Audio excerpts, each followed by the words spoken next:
Why is narcissism such a big topic, especially right now in our society? It's interesting. It wasn't for a very long time. I mean, it's fascinating to have been studying something when nobody cared about it. Like I was like, you were like a nerd when I was that nerd in the lab with the butterfly that nobody cared about, and I was literally back room of a lab, and everyone forgot about me. I was content because I'm a nerd.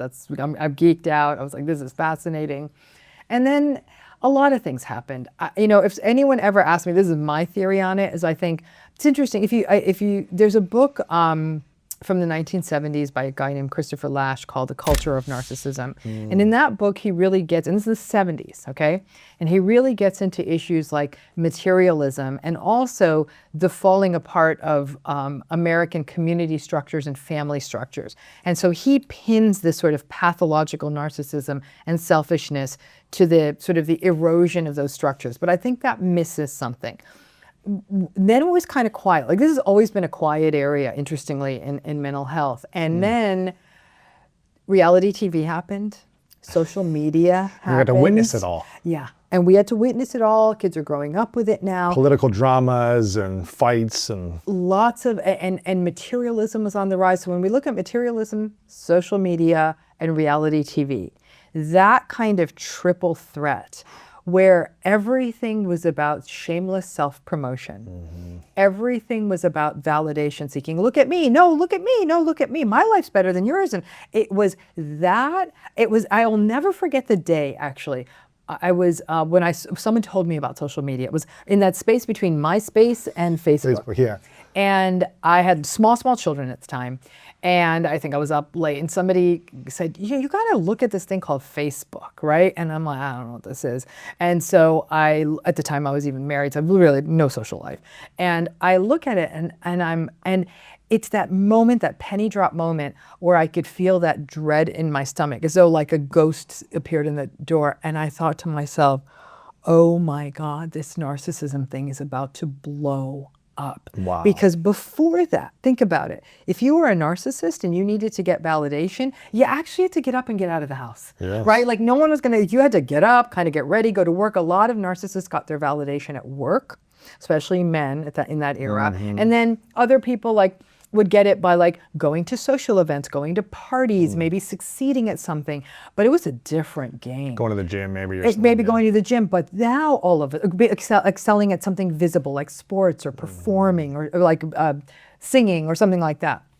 But then I was like, oh, hell no. You're telling me that people are going to be able to get validation just sitting at home. And I thought this narcissism thing's going to blow up. That was 2008 when I had that revelation. Wow. I started telling people, people said oh, honey, you're running off in your head. Get some sleep. You're acting crazy. And I said, no, this is going to blow up.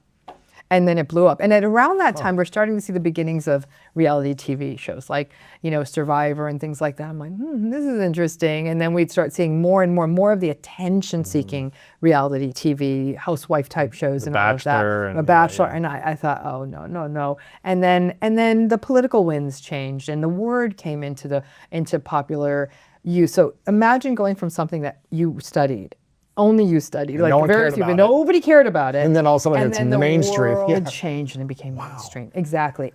But another thing that was happening too was this, I was studying it in my research. I had been funded by the National Institutes of Health to look at personality issues because I was working with folks who were working in community clinics, and they would come back from the community clinics back to the main lab at the university and they would look frazzled, and I'll say, hey, what's up?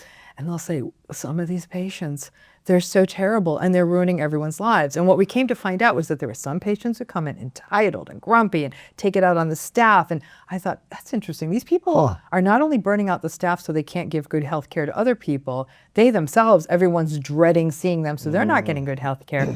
And then a few years later, I was noticing a pattern in my patients over and over again. It's like they were all talking about the same relationship.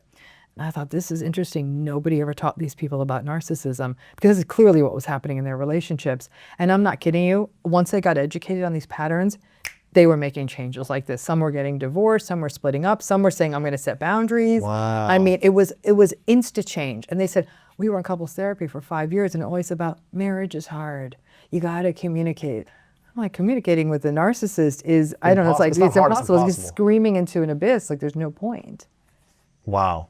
So is there hope for people in marriages, if they're in a relationship with a narcissist, to actually heal the relationship and improve it? Or is it just going to be hard the rest of your life? Going on a probability basis, the answer is no. I think it's going to be hard always. Are there unicorns out there? Sure. But the amount of commitment you'd need on the part of the person who's narcissistic, I mean, we're talking about daily commitment. On the person who is a Then narcissist. the person who's narcissistic has to get into therapy multiple times a week. They have to be willing to have humility. They have to be willing to be mindful. They have to be willing to regulate themselves. That's a long list of things they need to be willing to do. They can't be impulsive. They can't say whatever's on their mind. It's fascinating because I have worked with, I'd say 25% of the clients I've worked with in my clinical practice for a long time now, have been narcissistic. Why would they even come to work with you if they're narcissistic? Because something's going wrong in their lives. Their marriage is blowing up. They're having some sort of public shaming. Their career isn't going well. They have to, essentially. Lawsuit. They feel the world is against them.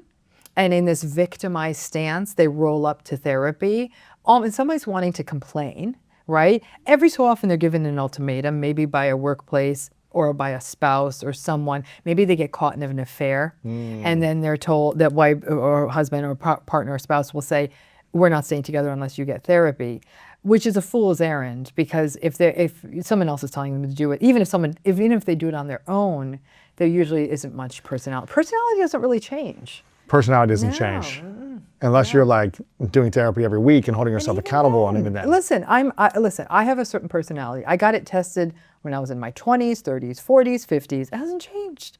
I'm a little bit more confident now. That's not my personality. That's just time served. Right. It's like I put in more reps. Yes, I put in more reps. So I'm like, now I know I can do this thing, right? But it's not that I was born agreeable. I grew up agreeable. I was an agreeable adult. I'm an agreeable person. That's just who I am. When is our personality shaped? Well, there's two pieces to personality. We're born, the sort of the genetic part of personality, if you will, it's called our temperament. Our temperament. Our So you're temperament. born and you're either a crier or not a crier, or you're... I can make it ultra simple. Yes. Like, there's some kids out there who have really difficult temperaments. They're born into the world difficult. You talk to a parent, they're kids who are difficult to soothe. They're to make them stop crying, to help them sleep. As time goes on, they're just difficult kids. They don't play as nice. They have low frustration tolerance. They're difficult with their siblings. They're punchy, fighty. They get to school, they can't sit still, they're always getting into trouble, and none of the adults like them. So these kids with these difficult temperaments actually have this relationship with the world that's pretty unpleasant. Everyone's like, sit down, stop that, don't do that. And there's even this vibe these kids get, like nobody really wants to spend time with them, right? Because they're a real handful. Is it their fault? I mean, they can't really change that when you're 5. No, you can't. But the difficult temperament's a risk factor for the adult narcissistic personality. Now, not everybody with a difficult temperament goes on to become narcissistic. So it's not a slam dunk, but it's definitely, when we tell that story backwards, every narcissistic client I've ever worked with, without exception, had a difficult temperament as a child. So that either every so often I'd get lucky, we'd phone the parent during therapy and say, can we talk about this? Sometimes they'd ask the parent, and the parent would come clean on that and say, yeah, you were a real, because you had siblings, right? So they'd compare them to siblings. Some siblings have this great, easy temperament. It's not quite, so temperament is that biological part of our personality. It's how you might see your personality in either one of your parents or in a grandparent or an aunt or an uncle. You'll say, wow, I have such a similar personality to them. That's the genetics of it. And the other... All the rest of it is shaped by the world. Environment, It's parents, all environment. society, It's how you were all treated, and what you're exposed to. Exactly. So if you had let's say a challenging temperament growing up, is there hope for you to, I guess, shift your personality into a different style with environment? I think so. I think a couple of things have to happen. That kid needs to be met where they're at. So let's say you have a boy with a difficult temperament who's just energy, and you get them into athletics. Yes. Or you get them into something where they're using their hands, whatever that might be, building things or something like that. And you really are with them. Instead of saying, you're being so bad, you're so difficult, like, wow, look at that rocket you built, or like, oh my gosh, you ran 10 miles today, or you threw the ball, or like, this is great, like, let's do it together. And they have a parent who wants to maybe do those things with them. I've heard of this is where it's interesting. I hear a lot of these stories, if not in athletics, but people who do things like climb mountains, that kind of thing. And sometimes the parents got them into these things because the kid was just a bolus of energy. And then and then the parents would really encourage them, might even go with them, might go hiking with them or whatever. So I do think if that child feels loved, safe, protected, attached, they feel like they have a safe base to return to, which is usually their primary caregiver. They can relax more into it. And they have success experiences, right? So maybe they're not the best kid in school, but they're really, like, they feel loved no matter what, whether they can read or not, whether they can do math or not, they're loved, and that they have these other outlets. That's cool. And that a school is supporting them and meeting them. How many kids do you know who have things line up like that? I can count on one hand the number of kids I know who got that lineup. Right. I mean, who had like all the support and love. And, we love you no matter what. And yeah, it's very challenging. It's interesting because I interviewed Kobe Bryant before he passed, obviously, and he said his father, one summer when he was playing basketball, I think he was 13, he said he didn't score 1 point the whole summer in like this summer competition league. And he said, my father told me, no matter what, I'm gonna love you. Whether you score 0 points or you're the highest scorer, I'm gonna love you no matter what you do. No matter how good or how bad you are, I love you no matter what. And he said that conversation with his dad gave him the confidence to say, I'm gonna go out and go for it. No matter what happens, I'm loved, is the way he explained it. And I thought that was interesting. But not a lot of people have had like the school support and parent support and sibling support and like the encouragement. But it sounds like you can't change a personality, but you can channel a personality into other activities to support their growth. Is that right? So every human being has the same sort of essential ingredients that they need in terms of wanting, you know, like again, a safe base, Yes. a safe place of attachment, a sense of being loved no matter what. Yeah, their behavior could be called out. Like, no, you cannot tear up the living room. That behavior is not okay. I love you. You know, I love you whether you get the 13 points or the no points. Just You're like still grounded, but I love you. You're still grounded, you know, I love you, you know. And so that sort of consistency and safety, but it was interesting. I was just reading a research paper from 2014, and in this paper they were talking about how do you make a narcissistic adult out of a kid. One thing we're seeing a little bit right now is this problem of children being overvalued for nothing. Celebrated for just being. Celebrated for, like, you're just so great. And you're saying, well, what should we tell kids if they're not great? Well, great means something, right? Yes. Great is excelling. So you love a child, you cultivate their strengths, but the idea being that narcissistic parents are very vulnerable to thinking their kids are great because they have to be. They're my kids, so they better be great kids. So these kids are being told they're all that over and over, and you're all that, you're special, you shouldn't have to struggle with the slings and arrows of the world. Well, then they get to adulthood and the slings and arrows happen, and they are not having it. And that's where you see that on top of everything else can also be what fosters the building of the narcissistic child. Just overindulge, and what happens is they're overindulged for their outsides, and you're so special, but their emotional world isn't nourished. So nobody is sitting with their emotions and letting them be sad. It's many times like, come on, let's all be happy. You know, it's a lot of that, and that's a dangerous game to play with.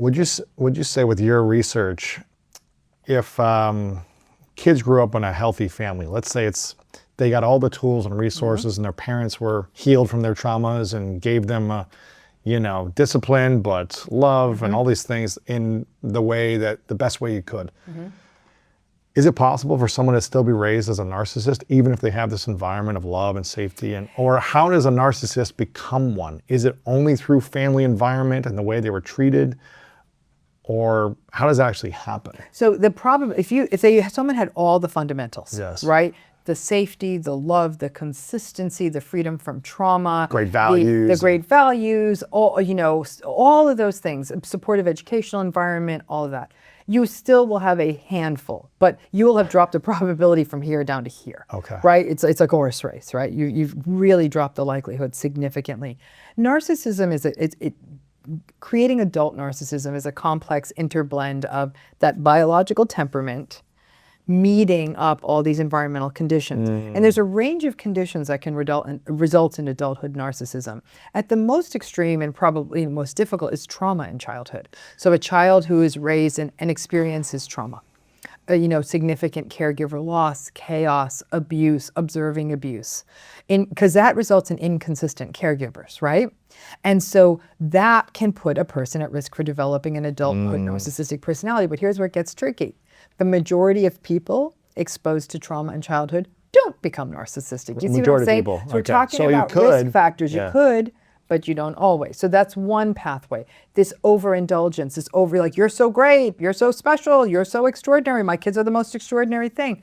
That's another model towards traumatic, that's another model towards narcissistic personality development. Conditional love. Kobe Bryant's father. I'm only going to love you if you come back having scored 20 points. If you didn't, don't even show up. Right. Now imagine that happening 1,000 times, 10,000 times. I love you when you clean the dishes. I love you if you get straight A's. I love you if you make the soccer goal. I love you if you whatever. The child learns that all love is conditional, which is that's transactional, basically. Right. All narcissistic relationships in adulthood are transactional. You set the tone there with conditionality. A lot of this, though, comes down to something called attachment. And attachment is something that's created in the first year or two of life. It requires an available, consistent, responsive caregiver. One, singular. You need that. That person who is there, who looks at the baby, who responds when it cries, who loves it, who holds it, who feeds it. You need that safe, it's called a secure attachment. A lot of the research really points to the importance of that secure attachment, that as being something that predicts a lower likelihood of adult narcissism. So if you have a secure less attachment, you're less likely. narcissistic. If you don't but if you have that, an anxious attachment, and an anxiously attached baby is the child who absolutely flips out when their caregiver leaves. Like, if the mommy drops them off and they lose it, then the person who receives the child has a hard time soothing the child. And then when the child sees the parent again, they start crying again, almost like, how could you leave me? You abandoned me for 5 hours. Exactly. And that anxious attachment style is very much associated with the narcissistic style in adulthood. Yeah. Thank you so much for watching this video. If you enjoy this and you want more inspirational content, make sure to click the subscribe button below and click right here to watch what's coming next.